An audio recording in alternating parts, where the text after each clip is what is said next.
നമ്മുടെ പുതിയൊരു വർക്കിന് വേണ്ടി കുറച്ച് ഫ്ലവർ വേണമെന്ന് പറഞ്ഞു. അപ്പോൾ നമ്മളത് ഫോമിൽ ചെയ്യാണ്. കുറച്ചധികം ഫ്ലവർ വേണം. ഇപ്പോൾ അതിൻ്റെ ഒരു രൂപമായിട്ടുണ്ട്. ഇനി കളർ ചെയ്യണം. ഇനി അതിൻ്റെ ഒരു ബേസ് ഉണ്ടാക്കണം. അതുപോലെ തന്നെ അതിനെ ഫോം വെച്ച് ഫില്ല് ചെയ്യണം.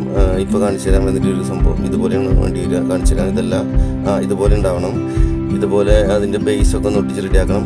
പിന്നെ കുറേ ഷോർട്ടിലേക്ക് വേണ്ടി കുറേ മാലകൾ തൂക്കാനുണ്ടായിരുന്നു. അപ്പോൾ അത് റെഡിമെയ്ഡ് അങ്ങനത്തെ മാല ലെങ്ത്തുള്ള കിട്ടില്ല. ഒരു 12 അടി ലെങ്ത്തിൽ വേണം. അപ്പോൾ അതൊക്കെ കോർത്തുകൊണ്ടിരിക്കുകയാണ്. ഈ മാല കോർക്കൽ വലിയ പണിയില്ലെങ്കിലും പക്ഷേ നമുക്ക് ഒരുപാട് കാര്യങ്ങൾ വേറെ ഉള്ളതുകൊണ്ടേ 2 പേര് അതിന് മാറിപ്പോയി കഴിഞ്ഞാൽ നമുക്കത്രയും പ്രശ്നമാണ്. ഇപ്പോൾ അതിൻ്റെ പണി കഴിഞ്ഞു. താമരപ്പൂവിൻ്റെ ഇത് പണി കഴിഞ്ഞു. അതിൻ്റെ ഫിനിഷിങ് വർക്കാണ് ചെയ്തുകൊണ്ടിരിക്കുകയാണ്. ഓണത്തിൻ്റെ ഇടയായതുകൊണ്ട് ഇങ്ങനെ കുറേ ഫ്ലവറുകൾ ബാസ്ക്കറ്റിലും ഇങ്ങനെ പാത്രങ്ങളിലൊക്കെ നിറയ്ക്കാനുണ്ട്. അപ്പോൾ അതിൻ്റെ ഉള്ളിൽ താഴെ നമ്മൾ പേപ്പർ ഫില്ല് ചെയ്തിട്ടാണ് മുകളിൽ മാത്രമാണ് നമ്മൾ ഫ്ലവർ ഇടുള്ളൂ. അല്ലെങ്കിൽ കുറേ ഫ്ലവർ വേണ്ടി വരും. അപ്പോൾ അത് ചെയ്തുകൊണ്ടിരിക്കുകയാണ്. ജിനു അത് ചെയ്തുകൊണ്ടിരിക്കുകയാണ്. അത് ഭംഗിയായിട്ട് ചെയ്യുന്നുണ്ട്. ഇതെല്ലാം കഴിഞ്ഞ് ലൊക്കേഷനിൽ നമ്മൾ ഫ്ലവർ സെറ്റ് ചെയ്തൊക്കെ കാണിച്ചു തരാം. ഇതാണ് ലൊക്കേഷൻ.